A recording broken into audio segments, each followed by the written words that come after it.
No, this is an obvious no. This is obviously no, and I'll tell you why. Welcome back to On Deadline, the Washington Examiner's political game show. I'm Christian Daytalk. And I'm Tianelo Desher. Each episode, we walk you through the week's biggest political stories, debate them, and then you get to vote on a winner at the end. Don't forget to like this video, subscribe to the channel, and share us with your friends. We're starting this week above the fold. Tiana, what's the biggest story on your radar this week? We often talk about Donald Trump's penchant for calling it like he sees it. Not too much 3D chess from the president, except for this case of the Iranian strikes. Israel has blindsided Iran, attacking and destroying somewhere between 4 of its nuclear sites, multiple arms and oil depots, as well as the entire senior staff of the IRGC. Now, why did this happen? Donald Trump has spent 2 months infuriating a large portion of his base by trying to pursue a nuclear deal with the Iranians. He said, you have 60 days. We will work on a deal. Our only red line is no enrichment of nuclear weaponry. Iranians, they were dragging Trump along. On the 61st day, Israel struck, and Donald Trump knew it.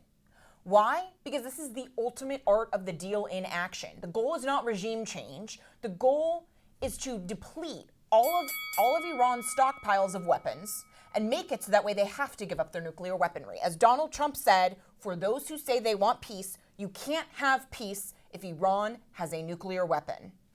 And look, Christian, I think this is very Reagan-esque. Because look, the thing that Reagan did, most important probably in the history of humanity, was dramatically reduce the number of nuclear weapons on the planet with the fall of the Soviet Union.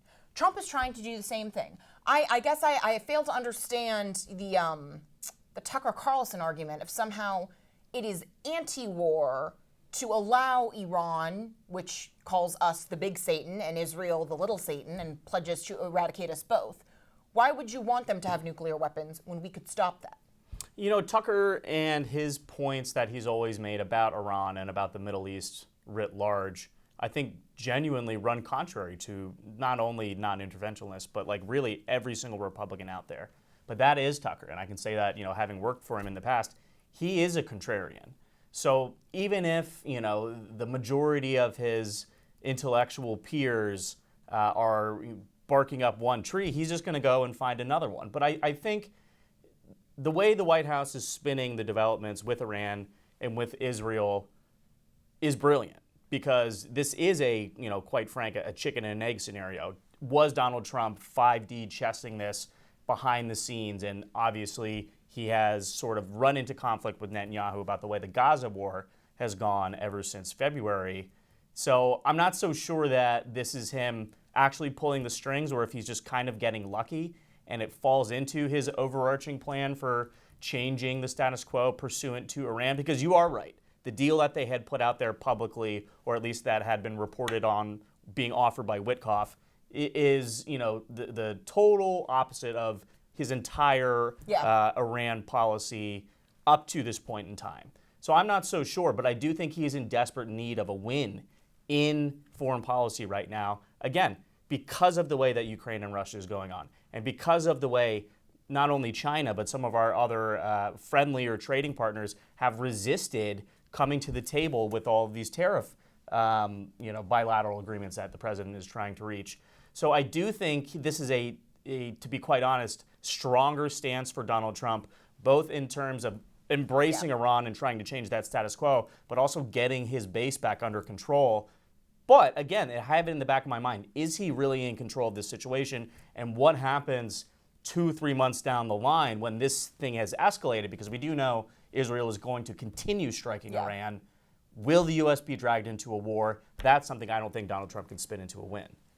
But again, I don't, the goal is not war, the goal is not regime change, and here's why. Correct. We remember in his first term, when he let John Bolton go out there, say a bunch of nonsense, and then turn around and let him wither on the vine, sort of be a patsy for the administration. I think Trump has effectively used Witkoff in this role, but in the alternate way, right, where Witkoff is very much an appeaser. Yeah. And Trump specifically had scheduled on Sunday the 6th round of negotiations between Witkoff and the Iranians. That was the same time when Netanyahu was pretending to be at his son's wedding.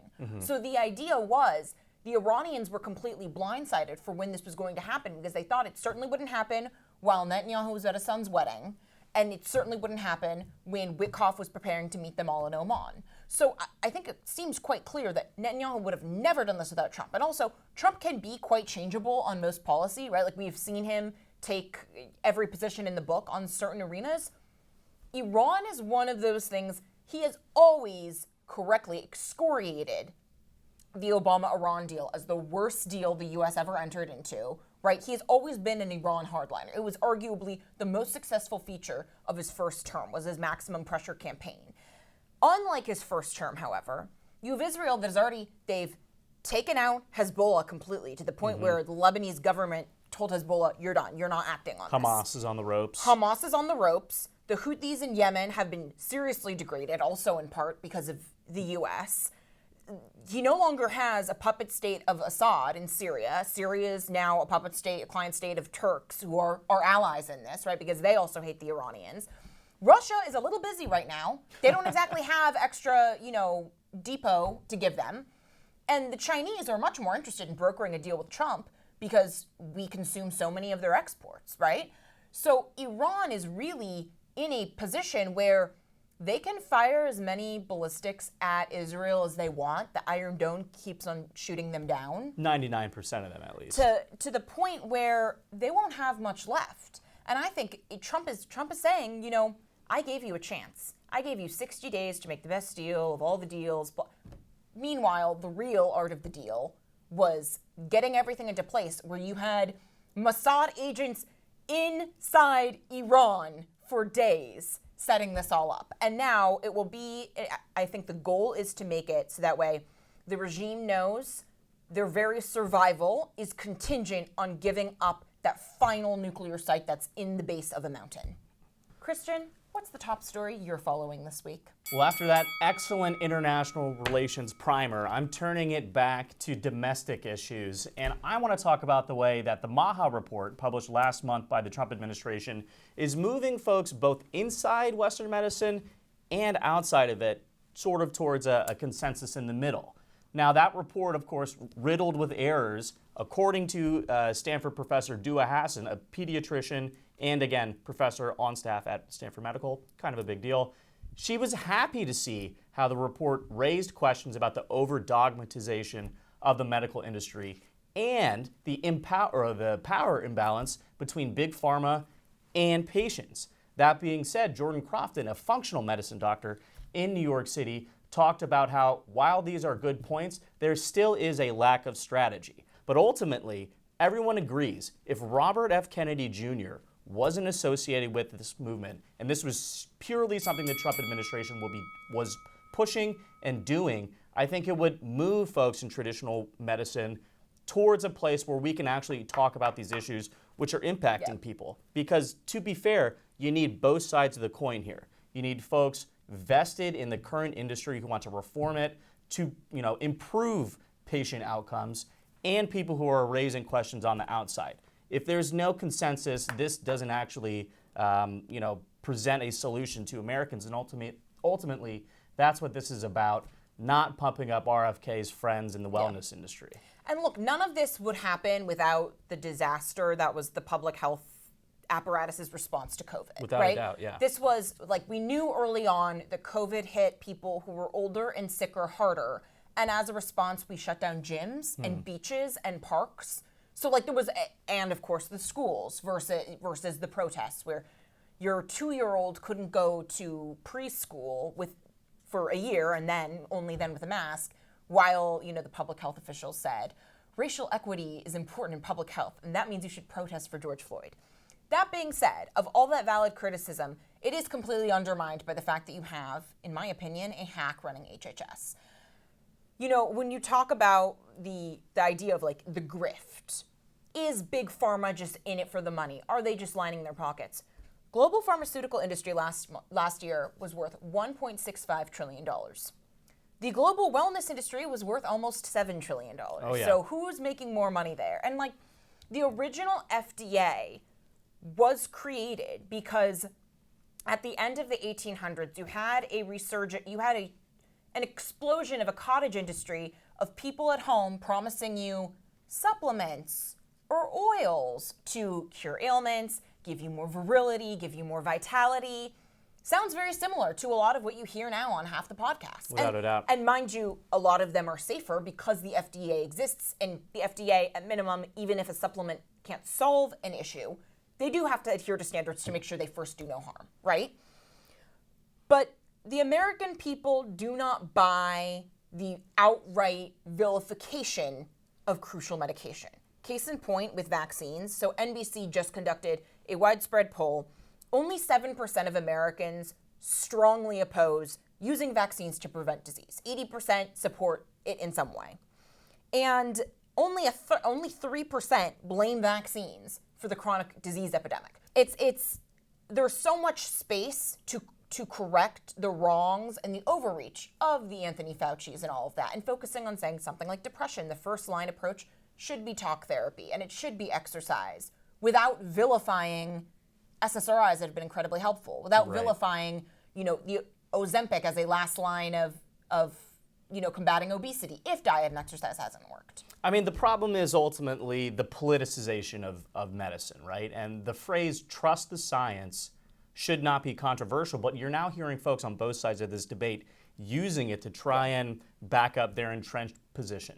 Yes, we should be trusting the science when it comes to the decades of research we have, discrediting the link between vaccines of any kind and autism, right? Yes. But at the same time, we should look at research that suggests perhaps our approach to mental health has been lacking, especially in young men.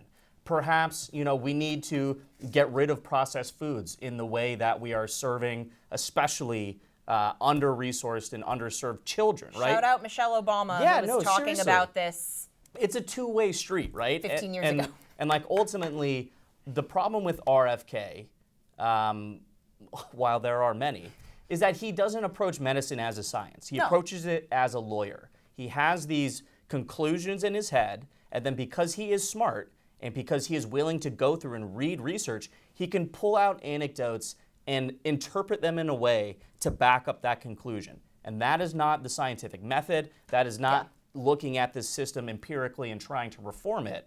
So, again, take the politics out of the medicine, and eventually we can maybe have some positive outcomes. But I am at least heartened that while this, debate about MAHA, is it a grift, is it not, it's hard to say. People are at least looking at this issue and paying attention to it now in a way that they weren't before COVID. Time for yays and nays, when we give our opinion on the news of the week. Sometimes we'll agree, other times we'll disagree.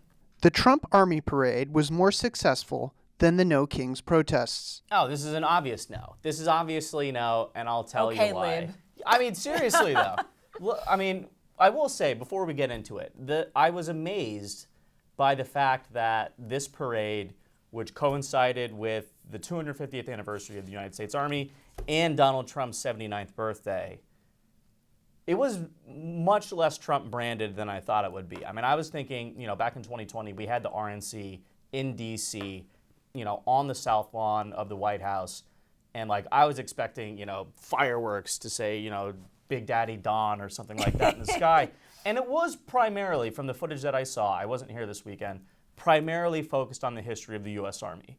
And there was cool stuff that they had for people who wanted to attend, checking out helicopters and seeing all the gear of our soldiers and stuff like that. But it wasn't successful because of the way that these other protests across the country were covered. And maybe more people would have turned out for Trump's parade if it wasn't, gray skies and thunderstorms all across the weekend here in D.C. But I was heartened to see these protests, these No Kings protests, across the country and across the globe, really. Because last week we talked about how the rioting in Los Angeles that had spun out of these anti-ICE protests, those really, served to undermine this movement, really. There was tear gas, but people reacted by kicking the tear gas cans out of the way. That's not violence. Violence is If the destroying liberal property. wine moms are running the protests, usually it's going to be fine. Yes. Like, we can call them Karens and be annoying, but they tend to not get violent. So I will say those protests were more successful because it was an evolution of, of rampant chaos and lawlessness that we saw in Los Angeles over the last week. But you have to keep this momentum going. Like, it has to be going somewhere. We've talked about how for weeks and months, Democrats don't have someone or something that they can rally behind. This was that this weekend. You still have to channel it moving forward, though. So the way that I know that the Trump military parade was more successful than the No Kings protest is because Trump didn't make the military parade about himself. So he successfully, I mean, I'm not saying this was the intention. I don't think this was 3D chess, but in effect, got all these liberals to protest America, the U.S. military. Look, Trump had an actual policy objective behind this military protest, and that is twofold. One, recruitment, which, as we've talked about, Pete Hegseth has been extraordinary at doing. Whatever other issues you have with Hegseth, military recruitment is at its fastest rate in over a decade. And secondarily, a reminder to other countries, we still have it going. Just because we're calling on other countries to increase their defense spending, our allies, right, in NATO, that is not the same thing as saying we're backing down. Yeah. So I think it was Dr. Dre who rapped, what you do and run around talking about guns like I ain't got none. What do you think, I sold them all to Israel or perhaps to Taiwan? Yes. No, we're still packing. The U.S. Army has drones now and like the little robotic dogs that will, kill you in your nightmares. America is the strongest military power Elon, in who the world. apparently is like back in the fold, and I guess we'll probably get to that next week. But like, so the parade itself was so not MAGA at all. It was just a objective celebration of the history of the U.S. military. It was great. They showed like this. These were the like racially integrated troops, and this is how we fought the British, and this is how we fought like the Confederacy, and like it was very pro-American. I appreciated all of the period dress to show like the evolution across the history of the military. I love the period dress. It's It's so fun.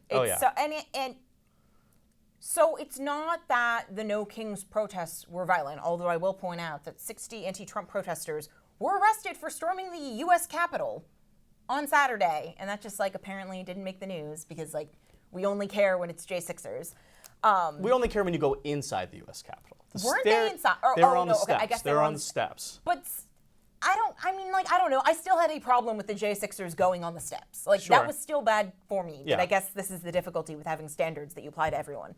The real issue with the No Kings protest is you guys just are obsessed with Trump and you aren't saying anything else. Yeah. Like, I would have protested with you after Liberation Day about the tariffs, but you don't actually care about policy. So See, I will accept almost everything you said. I actually like it being the No Kings protest versus the anti-Trump protest. Because by not saying his name, like obviously it's obvious who they're protesting. But I think that's almost holding one out on him. Like he wants the attention and he wants it to be about him. But if it's about anti-authoritarianism, then But then why weren't they protesting when Joe Biden was unilaterally canceling hundreds of billions of dollars of student loan debt? That I can't answer. Or proclaiming that we just added a new amendment to the Constitution. This is a straw man fallacy. I refuse to engage. Anyway, up next, we're going to be filling in the blank. Tim Walz showed us blank in his reaction to the Minnesota shooting. My good friend and colleague, Speaker Melissa Hortman, and her husband Mark were shot and killed early this morning in what appears to be a politically motivated assassination. Ooh, Why he's not vice president today. that's good. Yeah, expand, please. So these Minnesota shootings, it was this deranged maniac who apparently was wearing one of those like skin suit masks, showing up to two different houses in Minnesota, both homes where Minnesota State Democratic lawmakers lived. He was pretending to be police and shot multiple of them, killing one. Even though the guy was finally arrested, I believe Sunday night after, almost a 48-hour manhunt, we still don't know a bunch. We don't know. Early reports came out that, he must be a liberal because he was appointed by Governor Walz to some state board. But then he has a roommate that's saying, he was very anti-abortion. So the point is we still don't know a lot. And the police haven't said much about his motivation. Was it political? Was it personal? Tim Walz decides to jump the gun within hours of this shooting happening, saying it's politically motivated, which makes everyone online scramble for whatever breadcrumbs they can find, which is probably the worst response you can have to a shooting like this. It should be, violence, unprovoked violence is always bad and terrible. Murdering state lawmakers is unacceptable and should put you on the block for the death penalty. But let's wait until we know what the actual motivation is. If, by definition, if you assassinate someone for political reasons, you are a crazy lunatic. Like, I don't buy into That's the Oxford's dictionary definition, right there. Yes, like Luigi Mangione is a nut job, right? The guy who tried to assassinate Trump is a nut job. The Minnesota shooter, obviously a nut job. But what is the ideological, if there is, pretext behind it? We still don't know. So why jump and say it was political without giving any further guidance? I think what Tim Walz's response showed us is that he's running for president. And, he's going on Theo Vaughn. He is, trying to boost his brand up and separate himself from Harris. And I think this is the perils of, overtly campaigning or trying to inject politics into everything. Because I agree with you. Jumping out early and saying, oh, this is definitely political, when we literally don't know yet, is dangerous. And it can incite violence on the other side. Because, again, you're not talking about rational people here, right? No. This person is obviously imbalanced. And I think an important point, which just to underline what you're saying, is this commission that Walz appointed the shooter to serve on, he served on with one of the lawmakers who he shot, the woman who he killed. So is it personal beef? We have no idea. Know. Yeah, exactly. And I think it's disappointing to see Tim Walz, who I really do think was a big problem with Democrats' overall strategy in 2024, illustrate that he hasn't really learned any lessons from that massive, massive goose egg they put up. And, it is disheartening that this is still the best we've got. It's still Tim Walz and Rahm Emanuel and Pete Buttigieg and I guess Kamala Harris too. Josh and whoever. Shapiro is just waiting for you, just being normal and competent and cutting taxes. Exactly. And looking after your bottom line. Yes. Whatever. Don't run, Tim, please. For all of us. Save us from the I'm friends with school shooters. All that. Oh my God, I forgot about that. We don't need it. Wrap us up, T. Let us know who you think won this week's discussion, and don't forget to comment with your thoughts. Like, subscribe, and share this video with your friends, and in the meantime, go to washingtonexaminer.com. I'm Tiana Lowe Desher. And I'm Christian Daytalk. And we will see you next week.